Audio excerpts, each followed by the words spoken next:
Hello à tous! Comme vous le savez peut-être, les versements du Fonds de solidarité pour le mois de décembre ont pris du retard. De nombreux chauffeurs ont subi des refus ou sont encore en attente de réponse de la part de la DGFiP. Alors pourquoi ces retards et quelles sont les nouveautés pour les demandes du mois de janvier? Aujourd'hui, on va essayer de vous apporter plus d'infos à ce sujet.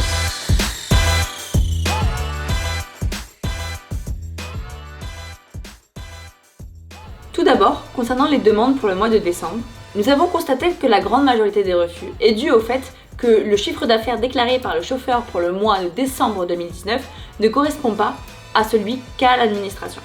Il y a en effet beaucoup de confusion concernant le chiffre d'affaires de référence à fournir. Selon le formulaire de demande de la DGFiP, pour les entreprises créées avant le 1er juin 2019, vous avez le choix de transmettre soit le chiffre d'affaires mensuel moyen de 2019, soit le chiffre d'affaires du mois de décembre 2019. À vous de voir ce qui est le plus avantageux pour votre entreprise.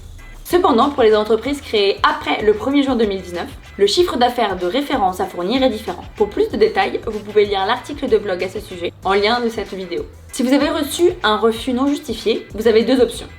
Vous rapprochez du service gestionnaire sur votre espace particulier sur impôts.gouv.fr pour justifier du chiffre d'affaires obtenu. Vous pouvez aussi tenter de refaire une nouvelle demande en ligne avec un montant différent du chiffre d'affaires 2019. Pourquoi ces retards et ces refus? Selon le ministère de l'économie, une des raisons possibles de ces refus et retards serait l'identification de 300 000 dossiers potentiellement frauduleux. Des contrôles fiscaux sont donc en cours sur ces dossiers qui pourront faire face à des poursuites pénales en cas de fraude. Comme plus de 100 000 dossiers arrivent chaque jour et que cela entraîne des retards de versement, Bruno Le Maire a annoncé un renforcement de ses équipes avec 250 nouvelles embauches. Vous rencontrez des problèmes avec vos demandes pour le Fonds de solidarité? Vous ne savez pas quelle démarche faire pour en bénéficier? Pour toute demande d'aide ou d'accompagnement, vous pouvez remplir le questionnaire en lien de cette vidéo pour être recontacté par un membre de notre équipe. Concernant les demandes du mois de janvier, le formulaire a été mis en ligne ce mercredi 24 février et sera normalement disponible jusqu'au 31 mars. Les démarches et les conditions d'attribution du fonds ne changent pas. Concernant le chiffre d'affaires à déclarer, encore une fois, tout dépend de la date de création de l'entreprise.